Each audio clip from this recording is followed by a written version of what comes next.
What it do is show BZ the SHOBOAT, and Adam22 from No Jumper is getting a lot of backlash for interviewing one of the guys that was involved in Pop Smoke's passing. So just to give you some background on it, this guy was a teenager when they broke into Pop's LA Airbnb to rob him. He was not the actual trigger man, but you know, when a group commits a homicide, everybody involved goes down. Now, with him being a minor, when this happened, he was not charged as an adult. So he was sent to juvie and basically aged out and served what they call juvenile life, where you automatically get released once you turn 21 years old. At least that's the way they do it here. You feel me? Now, Pop Smoke passed in 2020. So this guy did 3 years in jail for his participation in a high-profile homicide. Crazy, right? Now, DJ Akademiks is from New Jersey. Pop Smoke is from New York City. So Ak said he refused to interview dude or give him a platform because he saw the impact that Pop had on New York, their drill scene, and he knows some of Pop's friends. He even went as far to say he hopes Vlad and Adam don't interview him. Could only control what my platform does, but I hope my counterparts, including Vlad TV and No Jumper, do not give him a platform. But meanwhile, on the West Coast, Adam22 was thirsty to interview him and be the first one to do it. From a business point of view, he knows he's going to make the most money off that interview if he's the first one. Now, I like Adam for the most part, but with this specific scenario, I can understand when people accuse him of being a culture vulture. So he's been getting a ton of backlash for interviewing this guy, and this was Adam's response. Okay, so I wanted to respond to some of the feedback about me interviewing Blockstar, Pop Smoke's killer. I didn't do that interview because I don't care. That's what a lot of people seem to think, is that Adam just doesn't give a fuck. That's not the case at all. I did that interview because I thought that it was an important historical record of somebody who was involved in one of the most tragic, insane stories in rap history. I knew Pop Smoke. I was texting him for probably a year. We spoke on camera for a couple minutes for Rolling Loud in 2019, like a few months before he passed. And I had a huge amount of respect for him. I'm not ignorant to what a gigantic impact he had on New York City. And I have nothing but respect for him, and definitely did not want to, enrage his friends or family. I actually wanted to do a piece of content that I thought they would be able to benefit from by having this conversation, so that people could really understand what goes through the mind of somebody who's capable of doing something like that. I think if you watch the interview, it's pretty obvious that I wasn't glamorizing it, and that I was trying to have, the tough conversation with him that I thought this situation warranted. I also think that a lot of people seem to think that I'm the first person who's ever interviewed a killer, which is completely not true. All kinds of people come to mind, but let's just go with the obvious example, Terrence Gangster Williams, who I had on, and everybody else in the podcasting world has had on. He says that he's killed over 40 people.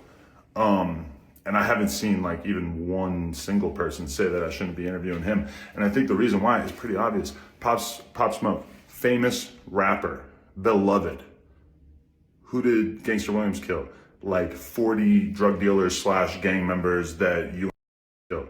40 drug dealers / gang members that you and I don't know. So it's kind of hard to work up that empathy. But when you really look at it, O.J. Simpson did all these fucking interviews. I remember when Vlad took a lot of heat because he interviewed Keefe D, who was, it's an extremely analogous situation, because Keefe D obviously was involved in one of the most famous murders of a beloved rapper of all time. And I thought that it was pretty impressive that Vlad stood on his principles and did that interview, because it was an important story to be told. Just like No Plug, after he killed Bankroll Fresh, he went and did an interview with Vlad, and I thought that was incredibly important. I thought it was very brave of Vlad that he actually went through with it, because that was an important interview in terms of us understanding that it wasn't like he just maliciously went and killed this dude. It was a shootout between two people who didn't get along. One person died. The person who died was the famous rapper, and so everybody, one person died. The person who died was the famous rapper, and so everybody got on Vlad's case because he interviewed somebody that took somebody that they liked out of this world. But the truth is that that interview corrected the record for a lot of people and let them know how that situation really went down. I also think that Pop Smoke or the Blockstar interview about Pop Smoke was like important for that reason too. 50 Cent made a whole fucking documentary where he like basically floated and lended credibility to the idea that Pop Smoke's friend Mike might have been involved in getting him knocked off. I think that interview was like extremely important, just answering questions that Pop Smoke fans had. And I think that those same people, like, they watch that interview and they feel mad and they don't really know what to do with that anger. But the truth is that piece of content, if you're a Pop Smoke fan, is like way more informative than anything else that has came out since he died. So to me, it was important to have that conversation. And I also, like, I knew at that time that he was gonna go do the interview with somebody else if I didn't do it. So I felt like I was uniquely capable of having a fair conversation with somebody who may have done something horrible, but ultimately at the end of the day is a human being who came out of a fucked up environment. And I think that interview tells that story without glamorizing killing at all. I hope that nobody came away with that conclusion, because that to me is pretty insane. Anyway, if you were offended by any of the clips you see, obviously like probably 1,000 times as many people saw the clips as saw the full interview. I encourage you to go see it, not just because I want to get my numbers up, but because I think it's an important thing to do to understand what exactly we did when we did that interview. And also, I care about one thing more than anything else.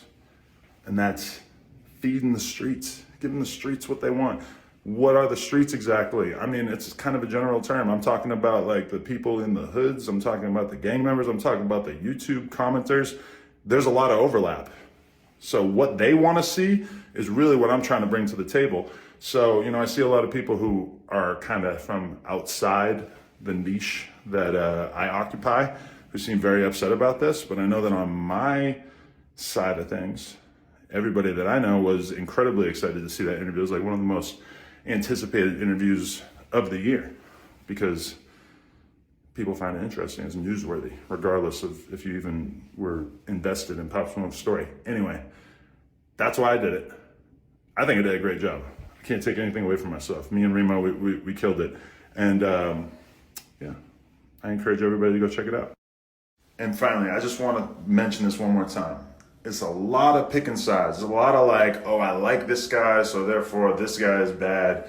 I'm just trying to be ideologically consistent. I got Tax Stone in my DMs telling me that I'm fucked up for interviewing this kid because he killed somebody. Tax, you killed somebody. And granted, you haven't done a whole lot of interviews since. I mean, you did do No Jumper. Granted, this was back in like 2016, but you did do No Jumper like a week after that shit.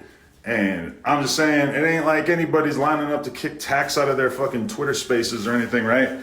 And yeah, Tax had one of the most influential podcasts while he was around. But at the same time, this kid Blockstar is from one of the most notorious, famous hoods in LA. So can't nobody tell me that shit ain't relevant. I just wanted to throw that in there. So do you think the Adam22 backlash is justified, or was Adam just doing his job? Let me know what you guys think in the comments. As always, like the video and subscribe to the channel. Show Beezy. I'm out.